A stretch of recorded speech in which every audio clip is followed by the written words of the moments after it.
비슷한 예로 부모와 자녀가 싸우면 누가 이기죠? 자녀가 이깁니다. 왜요? 부모가 더 사랑하니까. 하나님과 사람이 싸우면 누가 이길까요? 사람이 이기죠. 오해하지 마십시오. 존재론적으로 능력적으로 사람이 하나님보다 탁월하다는 이야기를 하는 게 아닙니다. 누가 더 많이 사랑하느냐라는 겁니다. 누가 더 많이 사랑하느냐.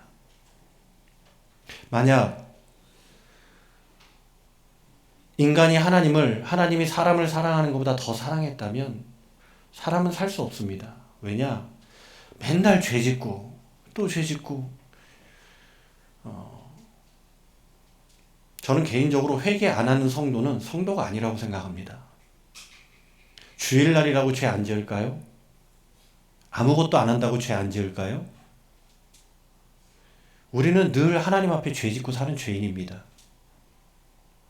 만약 하나님께서 율법을 따라 우리에게 심판을 하셨다면 제가 보기에 여기 사지 멀쩡하게 앉아있을 사람 하나 없습니다. 저를 포함해서. 눈이 잘못했으면 눈을 빼고 손이 잘못했으면 손을 빼고.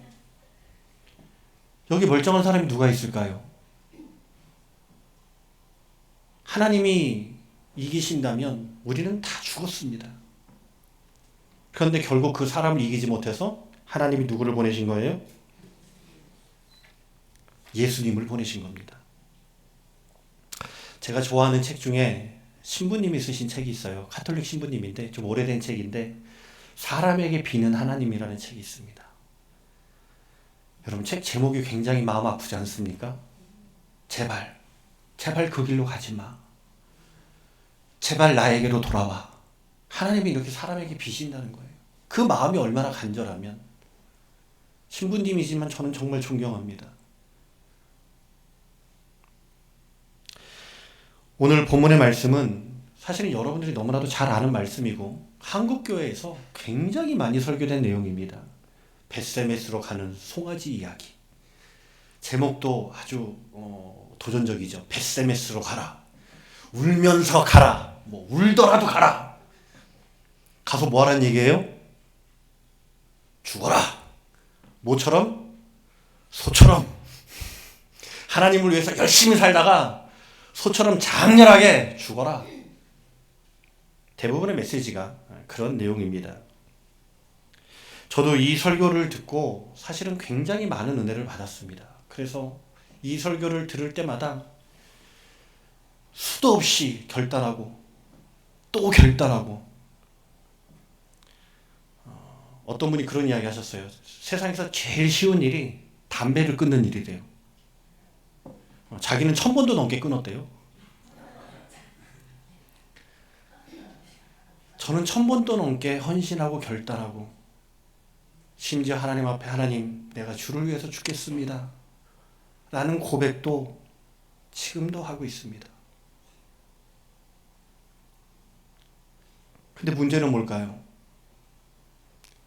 그게 잘 안 되는 거예요. 내가 하나님을 위해서 살고 싶은데 내가 정말 하나님 앞에 헌신해서 살고 싶은데 그게 생각처럼 쉽지 않다는 겁니다. 예를 들면 이런 거죠. 여러분 잘못하면 우리는 뭘 합니까? 회개라는 걸 합니다. 자, 회개는 하나님의 은혜의 결과입니다. 그래서 제가 말씀드렸죠. 회개 안 하는 성도는 진짜 성도 아닙니다.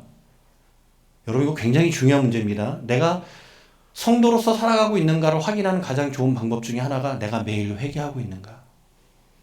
회개라는 게 너무 신기해요. 이게 하면 할수록 늡니다. 절대 안 줄어요. 신기합니다. 안 하면 없어요. 하면 어찌 그리 많은지 모르겠어요. 근데 중요한 건 우리가 회개할 때 어떻게 해요? 하나님, 내가 다시는 안 할게요. 뭐 그런 얘기를 하잖아요. 그죠? 안 할게요. 뭐 그러기도 합니다. 근데 안 하나요? 제가 참 부끄러운 고백이지만 제가 어렸을 때 회개하면서 경험했던 정말 끔찍한 기억이 하나 있습니다. 여러분 사람이 뼛속까지 썩었다라는 이야기를 하잖아요. 근데 저는 실제로 그걸 경험했습니다. 저는 저를 보면서 와, 진짜 사람 뼛속까지 썩었구나, 사람은.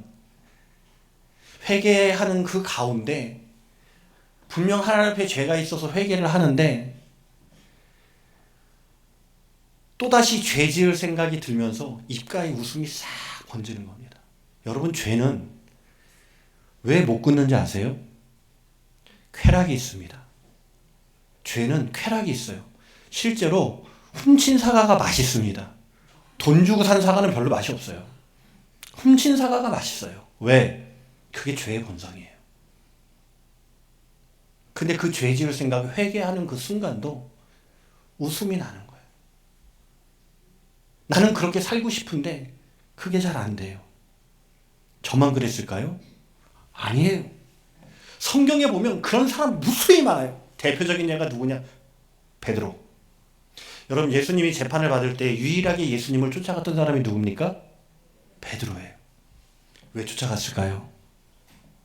베드로는 진짜 예수님을 사랑했어요. 거짓말 아니에요. 성경에 보면 베드로는 마태복음 26장 말씀에 보면 이 사람들은 다 예수님을 버려도 나는 절대로 안 버릴 거예요. 이렇게 결의를 다졌어요. 그래서 쫓아간 거예요.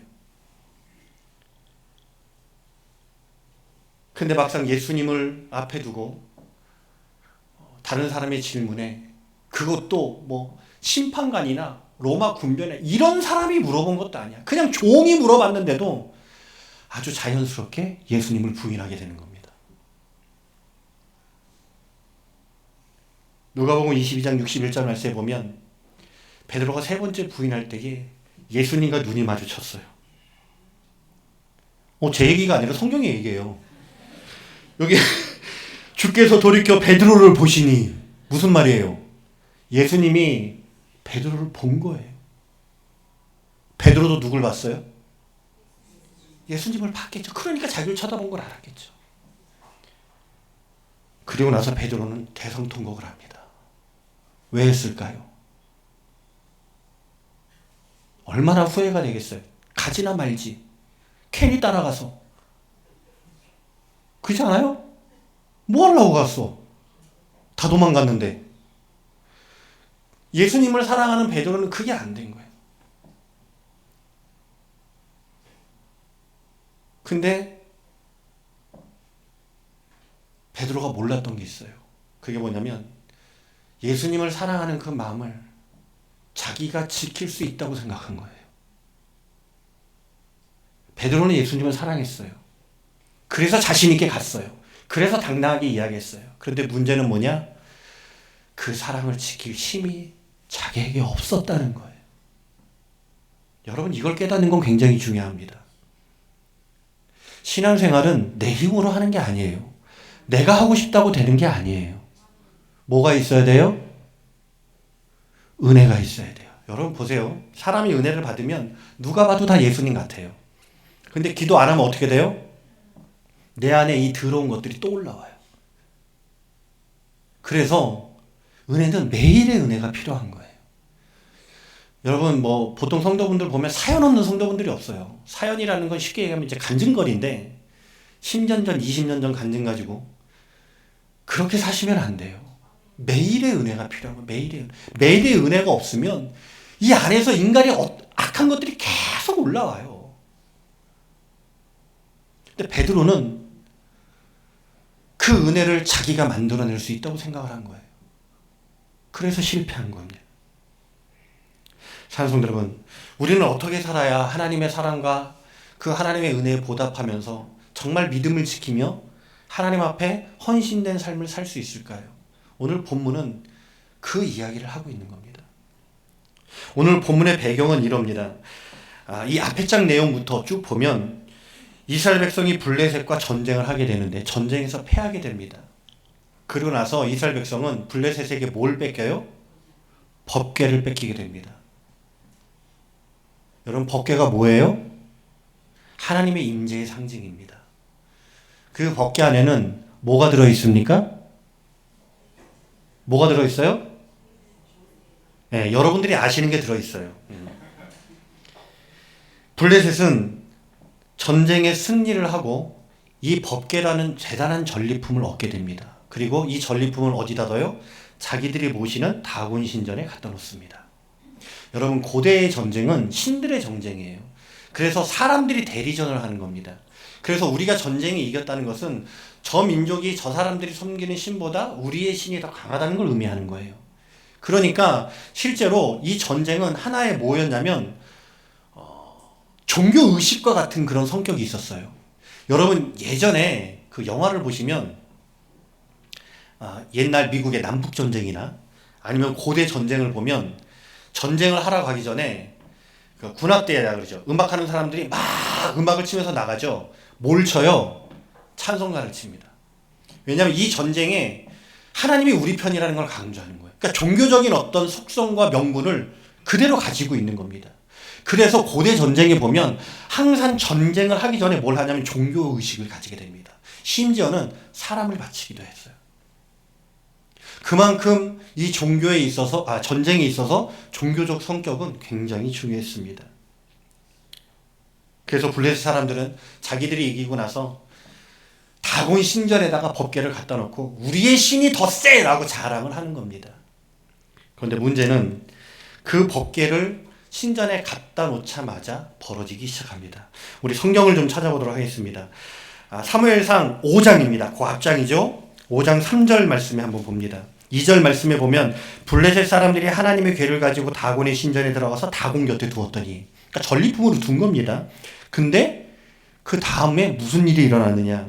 아수르 사람들이 이튿날 아침에 일찍 일어나 본즉 다곤이 여호와의 궤 앞에서 엎드러져서 그 얼굴이 땅에 닿았는지라. 거대한 신상이 무너진 겁니다. 그래서 다곤 신의 머리가 어디에 있어요? 여호와의 궤 앞에 엎드려져 있다는 겁니다.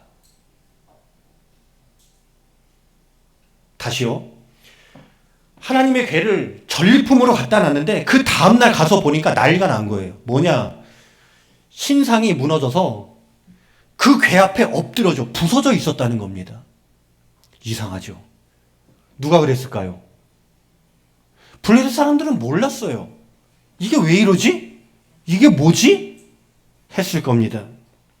그래서 오늘 본문에 보니까 다곤을 일으켜 다시 그 자리에 세웠더니 이거 뭔 일이야? 이러고 그냥 세워놓은 겁니다. 그런데 그 다음에 무슨 일이 일어났습니까? 4절 말씀에 그 이튿날 아침에 그들이 일찍 일어나 본즉 다곤이 여호와의 궤 앞에서 또다시 엎드러져 또 넘어진 거예요. 이제서야 블레셋 사람들은 감을 잡기 시작한 겁니다. 이게 우연이 아니구나. 누가 하신 거예요? 하나님이 하신 거예요. 블레셋 사람들은 자기의 신이 강하다고 전리품으로 법궤를 갖다 놨는데 우리 하나님이 그 다곤 신의 신상을 그 법궤 앞에 무릎 꿇어 엎드려 산산이 부서뜨리면서 진짜 하나님이 누군지 보여주신 겁니다. 여러분, 대단하지 않습니까? 여러분, 이쯤 되면 블레셋 사람들은 어떤 반응을 보여야 될까요? 이야, 이거 하나님 대단하신 분이구나. 하나님을 섬겨야 되겠구나 하지 않겠습니까? 근데 놀라운 것은 이 블레셋 사람들은 하나님을 섬기기보다는 이 법궤를 옮겨 가려고 합니다. 왜? 그 신전에 뒀더니 그 신전에서 문제가 생겼거든요. 그러니까 다른 신전으로 옮기는 거예요. 그런데 신전에만 문제가 생겼느냐? 그게 아닙니다. 5장 6절 말씀부터 보면 여호와의 손이 아스돗 사람에게 엄중하게 더하사 독한 종기의 재앙으로 아스돗과 그 지역을 쳐서 망하게 하시니, 아스돗은 블레셋의 강한 성읍 중에 하나입니다. 그 해변에 있는 성읍이 몇 개가 있거든요. 그 중에 하나가 아스돗이에요. 근데 그 성에 재앙이 내린 겁니다. 독종이 내린 거죠. 블레셋 사람들은 이제 깨달은 겁니다. 7절 말씀에 보면 아스돗 사람들이 이를 보고 이르되 이스라엘의 신의 궤를 우리와 함께 있지 못하게 할지라 그의 손이 우리와 우리 다곤 신을 친다 하고, 이제 안 거예요. 이게 우연이 아니라 하나님이 하시는 거구나. 하나님의 능력을 경험하는 거죠. 여러분, 이 독종은 그냥 독종이 아니에요. 나중에 블레셋 사람들도 이야기하지만 하나님이 애굽 땅에 내리셨던 그 재앙과 비견할 만한 그런 어마무시한 재앙이라는 겁니다. 그러면 어떻게 해야 돼요? 당연히 회개하고 와야죠. 근데 그렇지 않아요. 블레셋 사람들은 방백들을 모아놓고 어떻게 하느냐? 가드로 옮겨갑니다. 그랬더니 또 어떻게 돼요? 가드에 또 그런 일이 일어나는 거예요. 또 다른 곳으로 옮겨가려고 하니까 그 옮겨가라던 사람들이 뭐라 그래요? 우리는 못 받겠다. 그거 오면 우리 죽는다. 오늘 본문의 10절 말씀에 보면 이에 그들이 하나님의 궤를 에그론으로 보내니라. 하나님의 궤가 에그론에 이른지 에그론 사람이 부르짖어 이르되 그들이 이스라엘 신의 궤를 우리에게로 가져다가 우리와 우리 백성을 죽이려 한다. 그러니까 이게 오면 죽는다는 걸 아는 겁니다. 상황이 이쯤 되자 블레셋 사람들은 모여서 회의를 하게 됩니다. 5장 11절 말씀에 보면 이에 사람을 보내어 블레셋 모든 방백을 모으고 이르되 이스라엘 신의 궤를 보내어 그 있던 곳으로 돌아가게 하고. 이게 무슨 말일까요?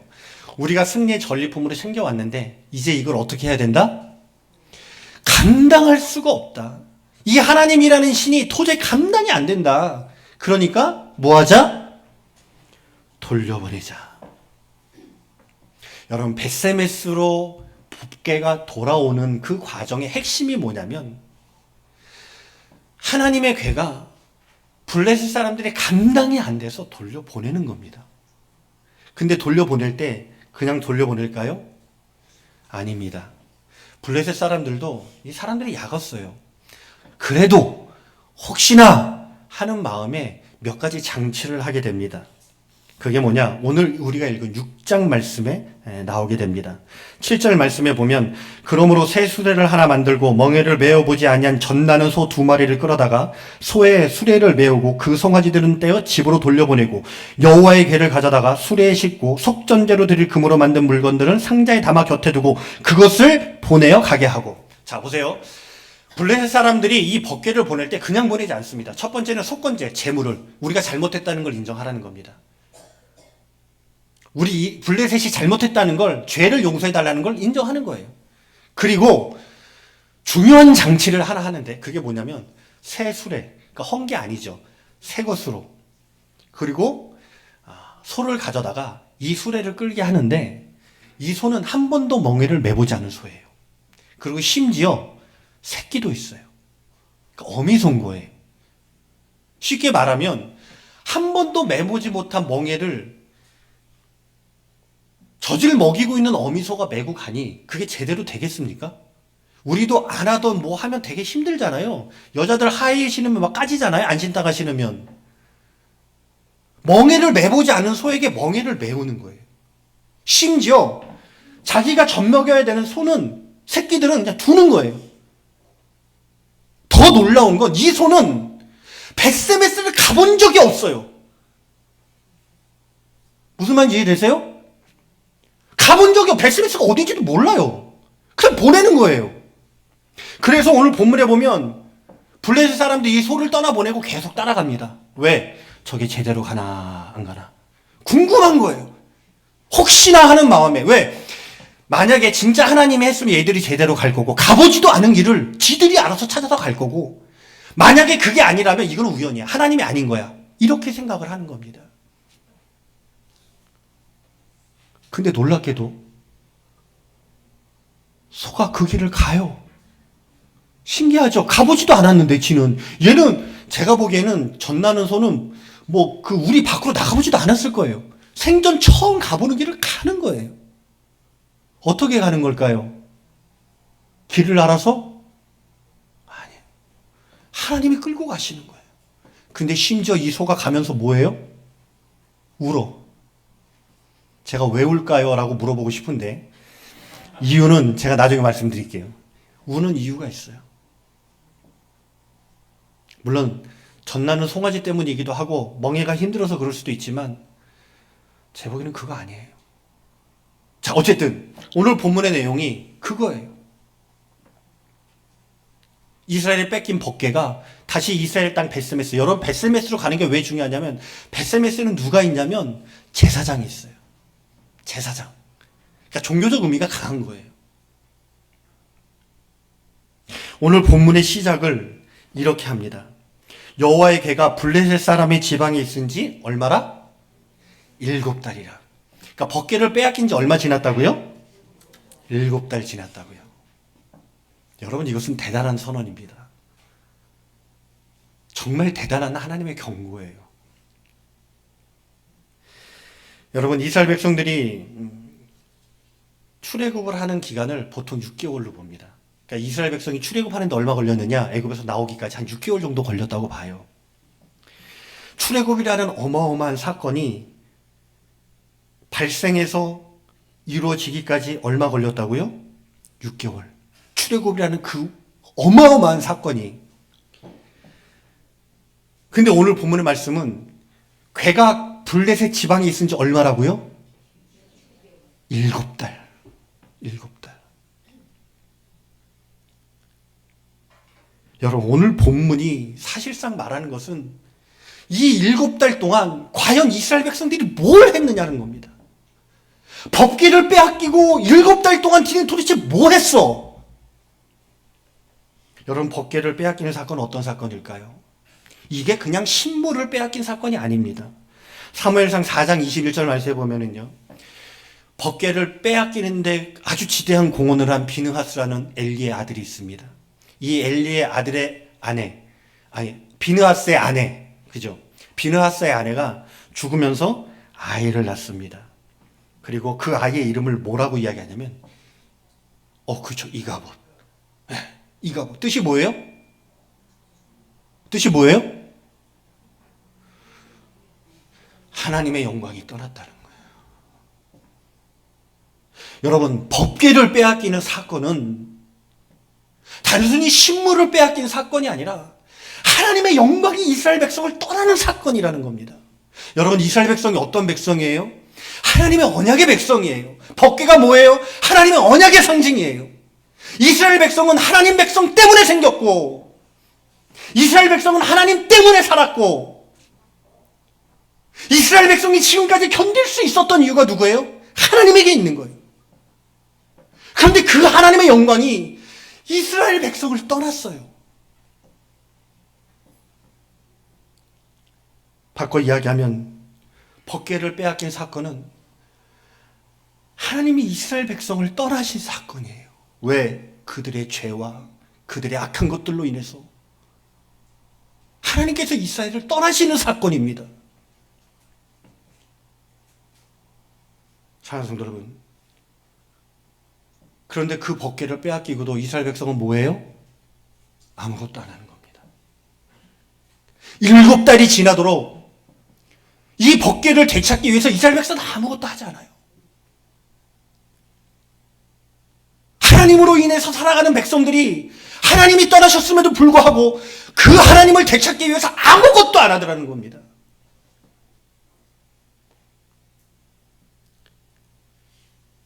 노력을 했어야죠. 찾는지 못 찾는지는 중요하잖아요. 여러분, 법궤 빼앗길 수 있어요. 물론 그래서는 안 되지만 전쟁에서 늘 승리하는 게 아니잖아요. 그죠? 질 수 있어요. 그러면 전쟁에서는 지더라도 자신들의 존재와 어떤 자신들의 정체성의 상징인 이 법궤를 찾아오기 위해서 뭔가를 했어야 합니다. 다시 전쟁을 하든가 가서 빌든가 아니면 돈을 주고 그 법궤를 찾아오든가. 하나님 없이 살아갈 수 없는 이 백성들이 하나님을 빼앗기고도 아무것도 안 하더라는 것. 아무것도. 그게 얼마라고요? 7개월이 지나도록.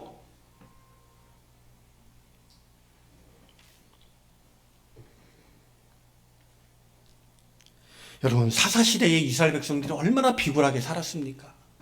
에그론 왕에게 가서 빌고, 모압을 가서 빌고, 블레셋을 가서 빌고, 심지어 삼손을 자기 손으로 잡아준 이스라엘 백성이에요. 삼손을, 우리말로 이야기하면 독립군을 우리 손으로 잡아준 겁니다. 그렇게 비굴하게 살았던 이스라엘 백성이 법궤를 빼앗기고서는 아무것도 안 하는 겁니다. 왜 그랬을까요? 제 생각엔 그래요. 사는 게 바빠서. 목구멍이 포도청이니까 학생들은 뭐 공부하느라고 정신없죠. 아마 이스라엘 백성의 마음속에 아련히 남아 있었을 거예요. 이 법궤 어떡하지? 이거 찾아야 되는데. 그 마음이 없었겠어요? 여러분, 주일날 교회 안 나오고 딴 데 가 계시면 교회 생각 나요, 안 나요? 나죠? 왜 안 와요? 오면 되잖아. 안 와요. 왜? 노는 게 재밌거든. 우리 청년들, 우리 아이들.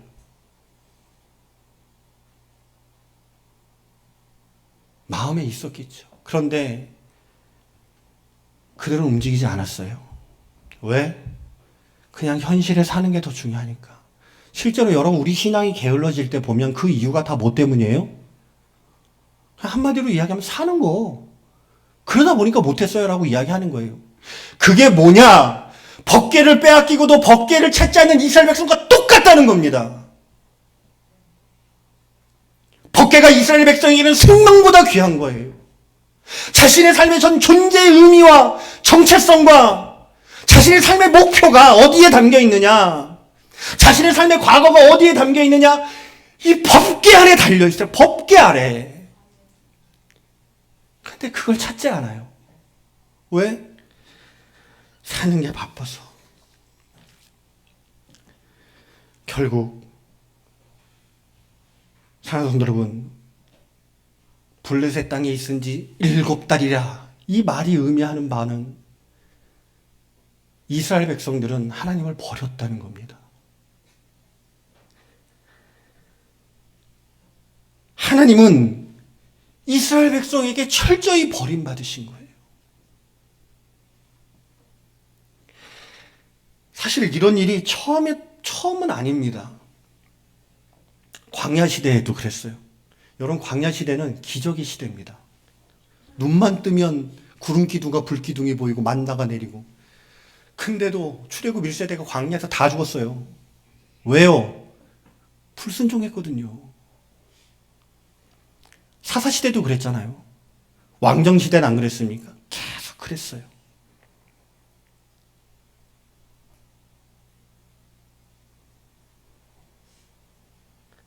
사랑하는 성도 여러분, 법궤를 빼앗긴 이스라엘은 그냥 법궤를 잃어버린 게 아닙니다. 누구를 버린 거예요? 하나님을 버린 거야. 중요한 거 알아요. 해야 된다는 거 알아. 그럼에도 불구하고 하나님을 버린 게 법궤를 빼앗긴 사건의 본질이라는 겁니다. 그러면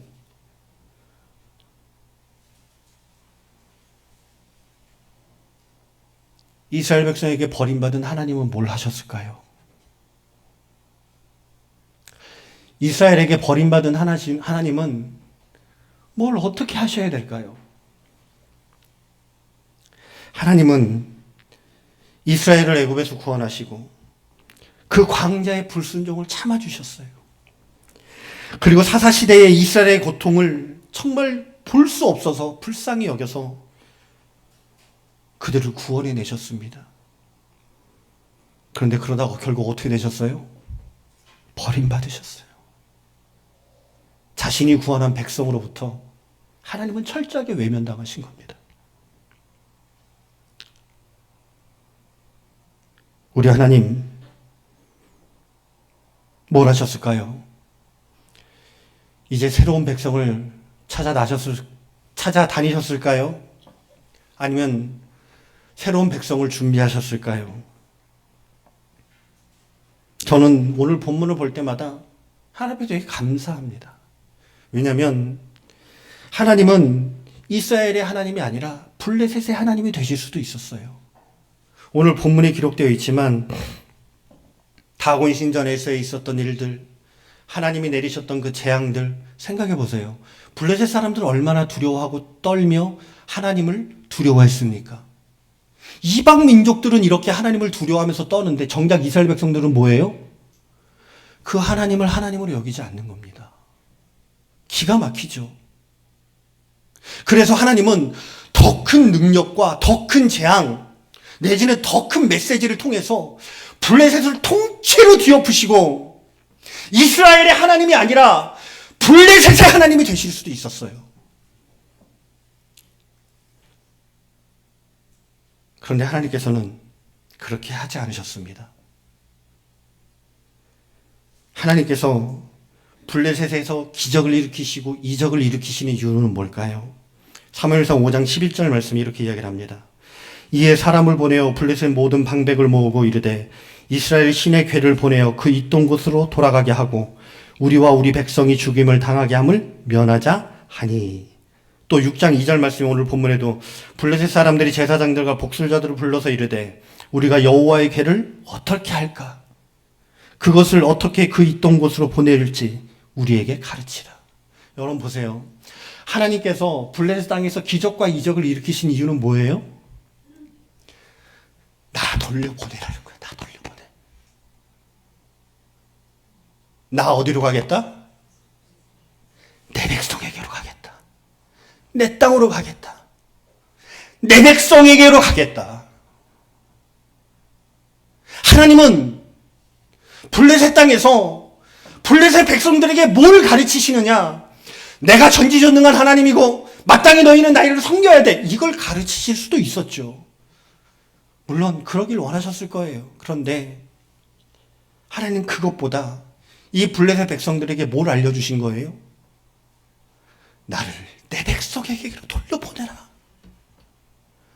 바꿔 이야기하면 나는 누구에게로 돌아가겠다? 나는 내 백성에게로 돌아가겠다. 나는 내 민족에게로 돌아가겠다. 나는 내 자녀들에게로 돌아가겠다.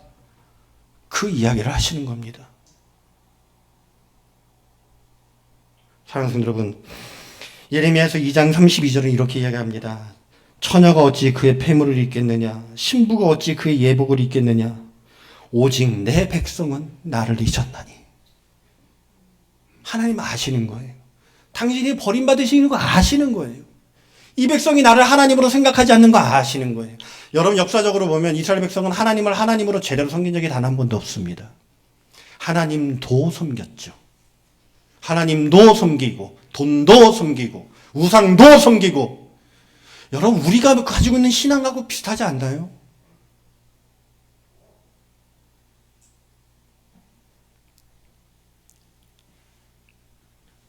이사야 49장 15절 말씀에 이렇게 이야기를 합니다.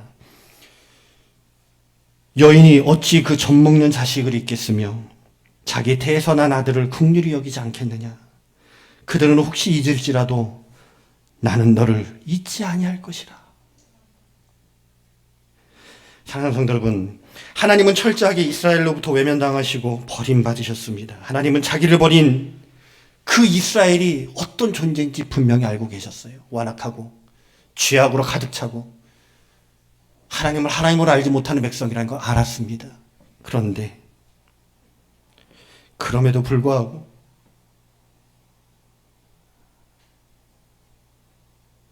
하나님은 자기의 백성을 버리지 않으셨어요. 당신은 버림당하고 외면당하고 잊혀짐이 되었지만 하나님은 단 한순간도 그의 백성을 잊은 적이 없어요. 하나님은 비록 버려졌지만 그 버려진 땅에서 하나님의 기적과 능력과 이적을 통해서 뭘 말씀하시느냐? 나는 내 백성에게로 돌아갈 거다. 나는 결코 내 백성을 버리지 않을 거야. 라는 것을 블레셋 사람들에게 알게 하시는 겁니다. 사랑하는 성도 여러분, 벳세메스로 돌아오는 법궤는 사실은 물론 우리도 소처럼 살아가면 좋겠지만 그 이야기를 하는 게 아닙니다. 버림받으신 하나님께서 당신은 버림을 받으셨지만 결코 버릴 수 없는 그 하나님의 백성을 향한 하나님의 사랑을 이야기하고 있는 거예요.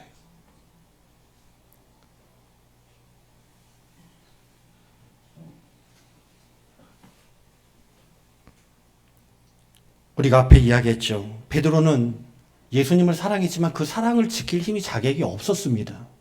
그런데 어떻게 후에 베드로는 그런 멋진 삶을 살 수 있었을까요? 요한복음 21장 말씀에 보면 부활하신 이후에 예수님께서 베드로를 찾아가시죠. 베드로는 재밌는 게 부활하신 후에 예수님을 만났음에도 불구하고 고기 잡으러 가자. 그리고 고기 잡으러 갑니다. 신기하지 않아요? 어떻게 그렇게 살지? 근데 고기 잡다 또 예수님을 만나요. 만나서 예수님이 물어봅니다. 너 나 진짜 좋아하니? 아니, 사랑하니? 네가 나를 사랑하니? 몇 번 물어보세요? 3번. 왜 3번일까요? 네? 3번? 베드로가 3번 부인했거든요. 예수님은 아시는 거예요. 이 베드로가 어떤 아픔을 가지고 있는지 아시는 거예요. 여러분, 베드로가 왜 고기 잡으러 갔을까요? 제가 보기 뻔해요. 예수님을 볼 낯짝이 없는 거예요. 무슨 낯짝으로 예수님을 보겠어요. 근데 심지어 예수님이 와서 물어봐. 너 나 사랑하니? 심지어 마지막에 여기 있는 이 사람들보다 나 사랑하니? 베드로의 아픈 구석을 찌르시는 겁니다. 왜 찔렀을까요? 너 이놈 새끼 너도 당해봐. 네가 그런 거야. 이러려고 하셨을까요? 아니야. 예수님께서 베드로에게 3번이나 물어보신 이유는 실제로 3번 부인한 베드로를 용서하겠다는 이야기를 하는 거예요. 너는 나를 배신했지만 나는 너를 용서해. 그 증거가 뭐예요? 사역을 맡기신 거예요. 내 양을 먹이라. 내 양을 치라. 내가 너를 용서했기 때문에 너는 내 일을 이제 할 수 있는 거야. 사랑하는 성도 여러분, 우리가 살면서 하나님을 향하여 끝없이 결단하지만 그 결단을 지키지 못하는 이유가 뭘까요? 여러분, 오전의 말씀과 일맥상통합니다. 하나님이 우리를 사랑하시는 이유가 어디 있다고요? 하나님에게 있어요. 우리에게 있지 않아요. 동일하게 우리가 하나님을 사랑할 수 있는 힘도 누구에게 있어요? 하나님에게 있습니다. 그 하나님은 어떤 하나님이냐? 우리가 돌아서고 도망가고 배반하고 배신하고 죄짓고 하나님을 잊고 살아도 한 번도 우리를 잊지 아니하시는 그 하나님의 사랑. 내가 비록 하나님과 상관없이 살아도, 우리가 바라지 않아도, 찾지 않아도 늘 우리 곁에서 우리를 돌아봐 주시고 인도해 주시는 그 하나님에게 우리가 하나님을 사랑할 힘이 있다는 겁니다. 끝없이 우리가 하나님을 배반하지만 여전히 하나님은 자신의 백성을 기억하시고 여전히 하나님은 그 백성을 사랑하신다는 그 사실을 알 때에 하나님의 백성답게 살아갈 수 있는 힘이 생기는 겁니다. 목사라고 장로라고 하나님의 백성으로 살아가는 게 아니에요. 진짜 하나님의 백성으로 살아가고 싶다면 어떠한 상황에서도 나를 변치 않게 살아가시는 그 하나님이라는 존재, 내가 세상에서 가장 비참한 삶을 살지라도 나를 아끼고 사랑하시는, 나 때문에 자기의 목숨을 버리신 그 아버지 하나님의 사랑을 알아야, 그걸 알아야 하나님의 백성답게 살아갈 수 있는 겁니다. 그래야 나를 의지하지 않고 살아요.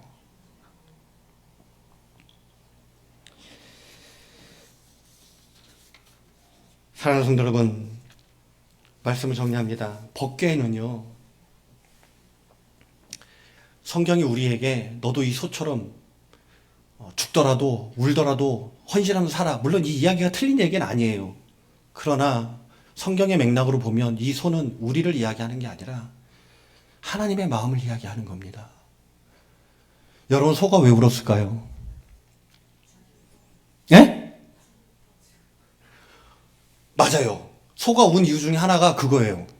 왜냐면 소는 자기 죽을 걸 알잖아요. 신기하죠? 돼지는 몰라도 소는 안 되잖아요. 자기의 죽음을 직감하는 거죠. 그리고 또 다른 이유가 있습니다.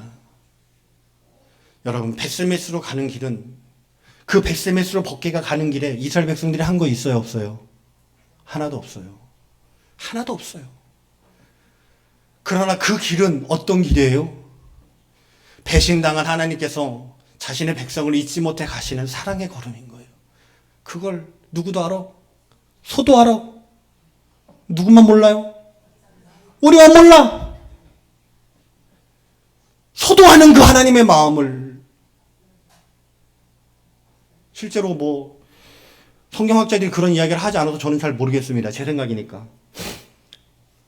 겟세마네 동산에서 예수님 우시잖아요. 십자가에 못 박혀 돌아가시기 전에. 아버지의 사랑이 결국 이스라엘 백성으로 향했을 때 그 아들의 죽음을 가져올 수밖에 없는, 그게 아버지 하나님의 사랑이에요. 그 사랑을 저와 여러분들이 받고 사는 겁니다. 할렐루야. 그러니까 제발 어디 가서 딴짓하지 마시고요. 그 아버지 사랑, 내가 좀 못생겼으면 어때요?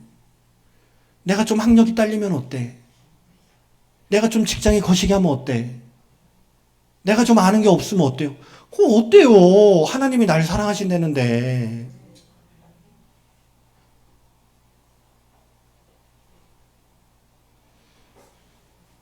사랑하는 성도 여러분, 그 하나님의 사랑을 알 때에 하나님의 백성답게 살아갈 수 있어요. 무엇에도 꿀리지 않고 당당하게 살 수 있어요. 오늘 저와 여러분들이 한 해를 마감하면서 정말 그 놀라우신 하나님의 사랑을 다시 경험하고 또다시 묵상하고 또다시 감탄하고 또다시 경배하고, 그래서 2025년도는 사람이 하루아침에 바뀌진 않겠죠. 물론 그런 경우도 없지 않아 있지만 그래도 올해보다는 조금 더 하나님의 백성답게 살아가는 그런 해가 되시기를 간절히 소원합니다. 기도하겠습니다.